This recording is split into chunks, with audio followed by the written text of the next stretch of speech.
السلام الله عليكم ورحمة الله تعالى وبركاته. سو دواada khayrta qiimaha qayaha la meel badka suguntii dunida dacalada warsaynaya ina caafimaad qabtaan meesha nagala socotaan waa nuuradin wadani ku soo dhawaada sheekooyinkeeni kala kacsana.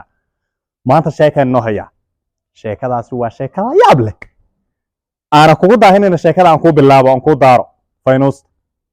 Nin ayaa wuxuu dhahay islaantayda waan furaya. Markaas la dhahay oo maxaad ku furaysaa? Wuxuu dhahay waan furayaa xaraan bay ka tahay. Budka iyo halkan ay saaxiibka. Inaan furi iyo ilaahay ogyahay abtigeed bay ka tahay gabadha waa furi kadib waxa la yiri odayaashii baa isu yimid war maxaad gabadha ku furi warbal isdeji warbal gabadha warbal caadi war furitaanka warba shaydaanka iska naar a'uudu billaahi de saaxiibka odayaashii oo dhan baa isu yimid gogol baa loo dhigtay guurtidii iyo culimadii baa gogol u dhigatay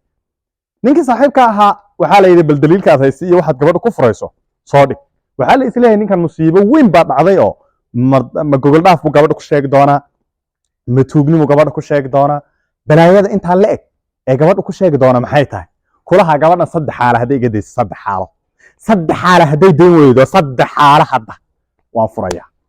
oo bal saddexda sheeg bismillaahi dadka dhacabsi ilaahay bismillaahi raxmaan bisinka hoosta laga booba ilaa reer burburaya iyo maxaa la dhawaagi hore ceeb ka badnayd ma jirin kulaha saaxiibka si looga dhowrayay maxaa la dhahaa balaayo maxaa la dhahaa juju ma juju soo deyn doona si loo islaha kulaha qodobka koobaad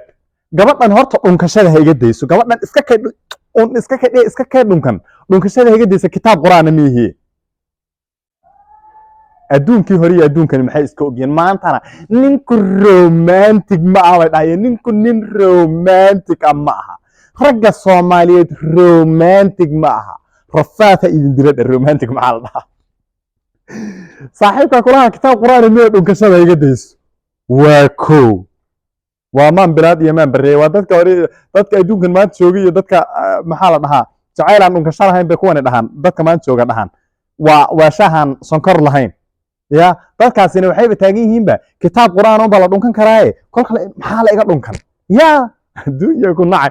ninka saaxiibka ah kulaha qorshaha labaad waxa weeye qoftan cuntada afka ii galgelinaysa ee waxa weeye cuntada afka ii galgelinaysa cunaysa ee waxa weeye ani ilma dhalaana maanahay gacmaha maan laay curiyaan maanahay seega afka ani cunta ii galgelinay oo cunta ii siiseen war nagalata ku dhe nin weyn baan ahayd si nin weyn wax cunaa kaliya wax cunaa raba wuxuu yaqaanay ninku nin walba dhaqankiisu ilaashadaay gabadh inta iyadoo hagoogan maxaa la dhac cuntada u soo dhigto si laabato si cararto oo meelaha dalaq ku dhaxdo ku dhuumata ya gabadh romantic ilaahay afka uga galiyay